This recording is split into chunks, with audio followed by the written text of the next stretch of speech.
Hello students, how are you? I'm your English teacher from Adarsh Senior Secondary School, Khaisargarh. Today we are going to take up your fourth next poem. The name of the poem is The Last Lesson. It is written by Rabindranath Tagore. It is The Last Bargain. Last Bargain, it is written by Rabindranath Tagore. Last bargain, bargain का मतलब होता है सौदा करना. तो अंतिम सौदा जो रविंद्रनाथ टैगोर ने किसके साथ किया है अपनी पोइम में, उन्होंने लिखा है. क्या लिखा है? So let's start this poem.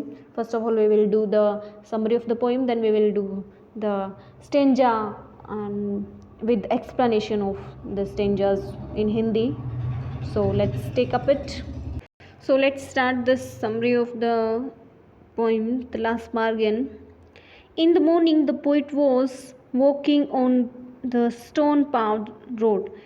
एक सुबह सुबह जो कवि है वो स्टोन पावर रोड का मतलब होता है पथरीले रास्ते से जा रहा था.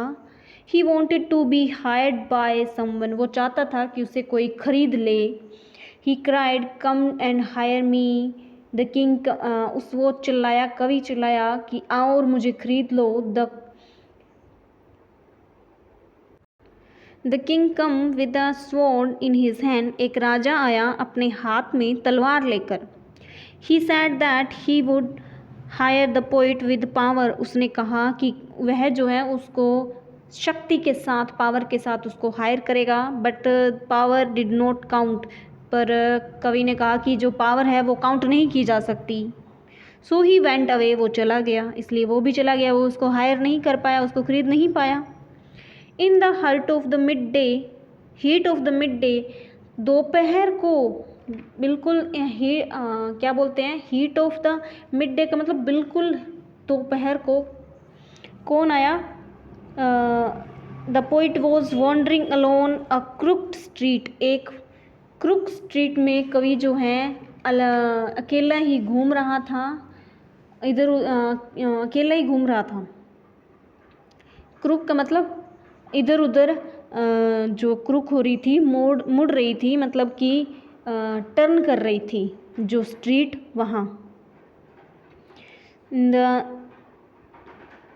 An old man come with his bag of gold. एक बूढ़ा आदमी आया सोने से भरा हुआ बैग लेकर. He wanted to hire the poet with his money. वो कवि को खरीदना चाहता था अपनी पैसों के दम पर, पैसों के साथ. But for the poet his gold coins were valueless. पर कवि के लिए उसके जो गोल्ड कॉइन है वो वैल्यूलेस है, उनकी कोई कीमत नहीं है, उनका कोई मोल नहीं है. So he went away. इसलिए वो भी चला गया. The evening come. शाम होने को आई. The garden hedges were full of flower. जो क्या है, बगीचा है, बगीचे में जो हैज़िज होते झाड़ियाँ फूलों से लदी हुई थी, फूलों से भरी हुई थी. The fair maid come out and offer to hire the poet with a smile. एक फेयर मैड आई, यानी कि एक बहुत सुंदर युवती आई, एक लड़की आई, उसने हंस करके कवि को खरीदना चाहा. But her smile pale and melted into tear. पर उसकी जो स्माइल है वो फीकी पड़ गई और इसमें आंसुओं में बदल गई. So she went back alone into the dark. इसलिए वो अकेली ही अंधेरों में चली गई, अंधेरे में वापस चली गई. Finally, the poet met a child who was playing with shells on the beach.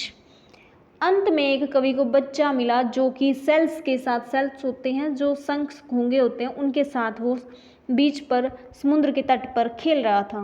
He raised his head and said. उसने अपना सिर उठाया और कहा, I hire you with nothing. उसने कहा मैं तुम्हें खरीद रहा हूँ बिना कुछ, कोई भी कीमत में नहीं, यानी कि कुछ भी नहीं, मैं आपको मुफ्त में खरीद रहा हूँ. The poet agreed. कवि सहमत हो गया. एंड दस द बार्गेन वॉज स्टक. इस प्रकार सौदा जो है हो गया. सो he was so happy and never before as the children play made him a free man. क्या कवि इतना खुश हुआ, पहले कभी नहीं हुआ था इतना खुश कि क्योंकि बच्चे ने कैसे किया उसको, क्योंकि बच्चा जो खेल खेल रहा था उसने उसको एक फ्री मैन बना दिया, क्योंकि उसने कोई भी कीमत में नहीं खरीदा, उसने सिर्फ अपनी मासूमियत से उसको खरीद लिया. सो वर्ड मीनिंग है क्रुप्ड का मतलब ट्विस्टेड, बेंट, और वंडर मतलब मूव्ड अबाउट कहीं भी घूमना, नॉट नथिंग कुछ भी नहीं, पॉन्डर्ड मतलब थॉट सोचना, टर्न अवे टर्न डाउन ठुकरा देना, ग्लिस्टन स्टोन चमक रही थी, बार्गेन अ डील सौदा, हेज शब्स झाड़ियाँ, waywardly willfully हटीपन. So that is your poem.